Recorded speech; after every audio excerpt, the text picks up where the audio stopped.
बिहार की राजनीति में इन दिनों एक बंगला सिर्फ एक सरकारी आवास नहीं, बल्कि सत्ता, सियासत, प्रतिष्ठा और टकराव का सबसे बड़ा प्रतीक बन चुका है। पटना का 10 सर्कुलर रोड, वही पता जो कभी बिहार की सत्ता का केंद्र हुआ करता था, वही पता जहां से लालू प्रसाद यादव और राबड़ी देवी के राजनीतिक दौर की कई बड़ी कहानियां निकली, और वही पता जो आज एक बार फिर बिहार की राजनीति के केंद्र में आ चुका है। क्योंकि अब सवाल सिर्फ एक बंगले का नहीं, सवाल यह है कि क्या कानून सबके लिए बराबर है? क्या एक पूर्व मुख्यमंत्री को सरकारी नियमों का पालन करना चाहिए, या फिर सरकार राजनीतिक बदले की भावना से यह काम कर रही है? यह सवाल इसलिए क्योंकि अब मामला नोटिस के आगे बढ़ चुका है। प्रशासन बंगला खाली कराने को पहुंच चुका है और एसडीपीओ अनु कुमारी और लॉ एंड ऑर्डर एडीएम खुद राबड़ी आवास पर पहुंचे। अधिकारियों ने बातचीत की, नियम भी समझाए गए, राबड़ी देवी को नोटिस की जानकारी भी दी गई। लेकिन इसके बाद जो हुआ उसने इस पूरे विवाद को और बड़ा बना दिया है। खबर है कि राबड़ी देवी ने साफ कह दिया है कि वो फिलहाल बंगला खाली नहीं करेंगे और किसी भी कीमत पर नहीं करने वाली, खूब शोर और जोर के साथ। और फिर पटना एयरपोर्ट पर मीडिया के सामने उन्होंने सीधे सीधे चुनौती दे दी कि कहा कि जितनी फोर्स बुलानी है बुला ले, लेकिन मकान खाली नहीं करूंगी। अब सवाल यह है कि आखिर 10 सर्कुलर रोड में ऐसा क्या है जिसकी लड़ाई इतनी बड़ी हो गई है? आखिर सरकार क्यों कह रही है कि बंगला खाली करना ही होगा, और आखिर राबड़ी देवी इसे छोड़ने को तैयार क्यों नहीं है? आज हम इसी पूरे विवाद की परत दर परत पड़ताल करेंगे। नमस्ते, मैं नीतीश ठाकुर और आप देख रहे हैं कैपिटल टीवी बिहार। कहानी की शुरुआत होती है बिहार सरकार के भवन निर्माण विभाग से। विभाग का कहना है कि नियमों के तहत राबड़ी देवी को एक दूसरा सरकारी आवास पहले ही आवंटित किया जा चुका है। 39 हार्डिंग रोड स्थित सरकारी आवास को तैयार भी कर दिया गया है। विभाग का दावा है कि नया आवास पूरी तरह सुसज्जित है और रहने लायक है, लेकिन इसके बावजूद 10 सर्कुलर रोड वाला पुराना बंगला खाली नहीं किया गया। इसके बाद विभाग ने नोटिस जारी किया, समय सीमा दी गई, लेकिन जब तय समय के भीतर बंगला खाली नहीं हुआ तो दूसरा नोटिस भी भेजा गया।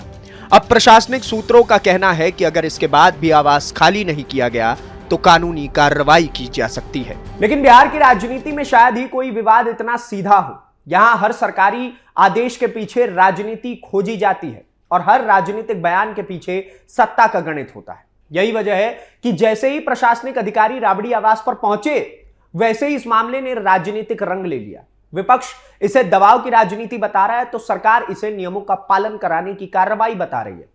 लेकिन असली विस्फोट तब हुआ जब राबड़ी देवी दिल्ली से पटना लौटी और एयरपोर्ट पर पत्रकारों ने उनसे सवाल पूछ लिया तो वो बौखला उठी। मीडिया के सवाल पर राबड़ी देवी खुलकर सामने आई। उन्होंने कहा कि सम्राट चौधरी जितनी फोर्स बुलाना चाहते हैं बुला ले, लेकिन वो मकान खाली नहीं करेंगी। उनका कहना था कि वो किसी भी कीमत पर अपना आवास नहीं छोड़ने वाली है। बस फिर क्या था? इस बयान ने बिहार की राजनीति में एक नया तूफान खड़ा कर दिया, क्योंकि अब मामला प्रशासनिक आदेश से निकलकर सीधे राजनीतिक चुनौती तक पहुंच चुका था। और जैसे ही राबड़ी देवी की चुनौती सामने आई, वैसे ही एनडीए नेताओं की भी प्रतिक्रिया धीरे धीरे करके आने लगी। भाजपा और जनता दल यूनाइटेड दोनों ने इस मुद्दे पर लालू परिवार को घेरना शुरू कर दिया। सवाल उठने लगे कि अगर नियम आम लोगों के लिए है तो नेताओं के लिए अलग क्यों होने चाहिए? अगर सरकार ने दूसरा आवास दे दिया है तो पुराना बंगला खाली क्यों नहीं किया जा रहा? और अगर कानून का पालन नहीं होगा तो फिर जनता को कानून मानने की सीख कैसे दी जाएगी? भाजपा प्रवक्ता नीरज कुमार ने तीखा हमला बोलते हुए कहा कि यह जंगल राज नहीं है जहां नियमों को नजरअंदाज किया जा सके। उन्होंने तंज कसते हुए कहा कि इलाज कराना हो तो सिंगापुर जाते हैं, पोते का जन्मदिन मनाना हो तो दिल्ली जाते हैं, लेकिन जब सरकारी सुविधाओं की बात आती है तो बिहार नहीं छोड़ना चाहते। भारतीय जनता पार्टी के नेता ने यहां तक सवाल उठा दिया कि आखिर 10 सर्कुलर रोड में ऐसा क्या है जिसे छोड़ने को लालू परिवार तैयार नहीं है। भाजपा के बयान यही नहीं रुके। राज्यसभा सांसद भीम सिंह ने तो यहां तक कह दिया कि बंगला खाली कराने के लिए बिहार पुलिस की पूरी फोर्स की जरूरत नहीं पड़ेगी। उनका कहना था कि एक दरोगा भी जाकर के नियम लागू करवा सकता है अगर अपनी पर उतर आए। दूसरी तरफ जनता दल यूनाइटेड ने भी साफ कर दिया कि सरकार नियमों के मुताबिक काम करेगी और सभी को कानून का पालन करना होगा। यानी सत्ता पक्ष का संदेश बिल्कुल साफ है, बंगला हर हाल में खाली कराया जाएगा। लेकिन दूसरी तरफ आरजेडी और लालू परिवार के समर्थकों का तर्क बेहद अलग है।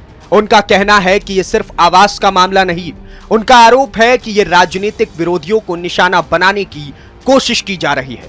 समर्थकों का कहना है कि जिस परिवार ने बिहार की राजनीति में दशकों तक महत्वपूर्ण भूमिका निभाई हो, उसके साथ इस तरह का व्यवहार सवाल खड़े करता है। हालांकि सरकार इन आरोपों को पूरी तरीके से खारिज कर रही है और कह रही है कि यह केवल नियमों के पालन का मामला है, न कि कोई राजनीतिक दृष्टिकोण।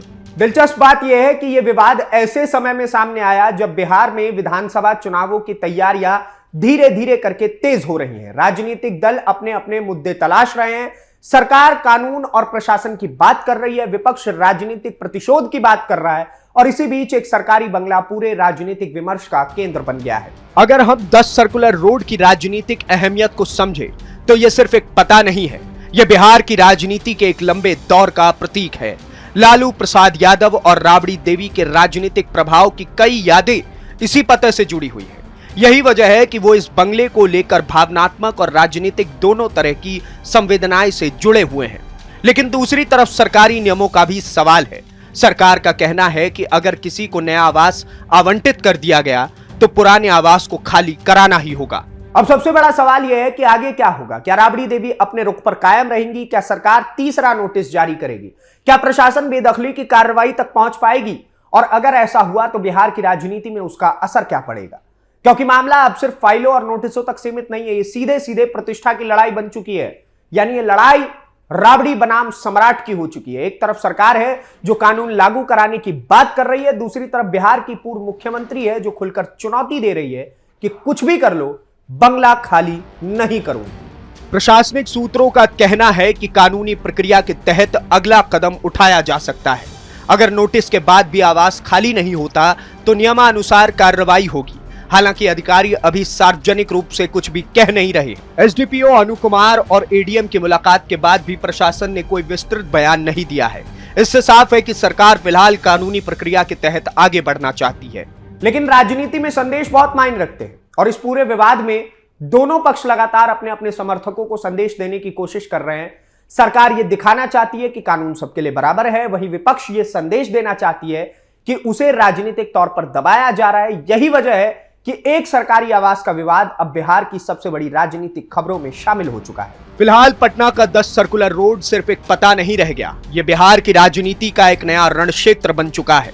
यहाँ कानून बनाम राजनीति की बहस चल रही है, यहाँ नियम बनाम प्रतिष्ठा का संघर्ष दिखाई दे रहा है और यहाँ हर बयान के साथ यह विवाद और बड़ा होता जा रहा है। कुल मिलाकर तस्वीर साफ है, सरकारी बंगला खाली कराना चाहती है, सरकार यह बंगला बिल्कुल खाली करवाना चाहती है। राबड़ी देवी फिलहाल तैयार नहीं है, नोटिस जारी किए जा रहे हैं, प्रशासन सक्रिय हो चुका है, राजनीतिक बयानबाजियां अपने चरम पर पहुंच चुकी है और बिहार की जनता यह देख रही है कि आखिर इस लड़ाई का अंत कहां होगा। क्या कानून की जीत होगी? क्या राजनीति भारी पड़ेगी? या फिर दोनों पक्ष किसी समझौते पर रास्ते निकाल लेंगे? फिलहाल इतना तय है कि पटना का 10 सर्कुलर रोड आने वाले दिनों में भी बिहार की राजनीति के केंद्र में रहने वाला है और इस विवाद का अगला अध्याय पूरे राज्य की नजरों के सामने लिखा जाएगा। आप क्या सोचते हैं इस पूरी खबर को लेकर के? और जो भी राबड़ी देवी कह रही है, जिस भी तंज के साथ वो ये बात कह रही है कि वो बंगला नहीं खाली करेंगी, दूसरी तरफ लगातार प्रशासन भी लगा है, सरकार भी लगी है बंगले को खाली करवाने को लेकर के। आप क्या सोचते हैं इन सारी चीजों को लेकर के? हमें कमेंट बॉक्स में जरूर बताइए और इस प्रकार के और वीडियोस को देखने के लिए कैपिटल टीवी बिहार को सब्सक्राइब कीजिए। धन्यवाद, नमस्कार, जय हिंद, जय बिहार।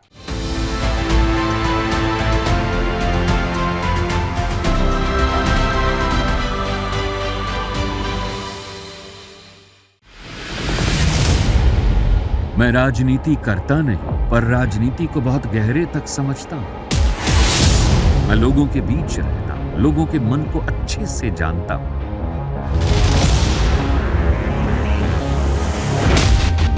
पब्लिक और पॉलिटिक्स की हर नब्ज की खूब पहचानता हूं। संघर्ष की सियासत से सत्ता के सिंहासन तक मैं हर खबर से खरा सच निकालता हूं। ना कोई दौड़, ना कोई race. Capital TV, Uttar Pradesh.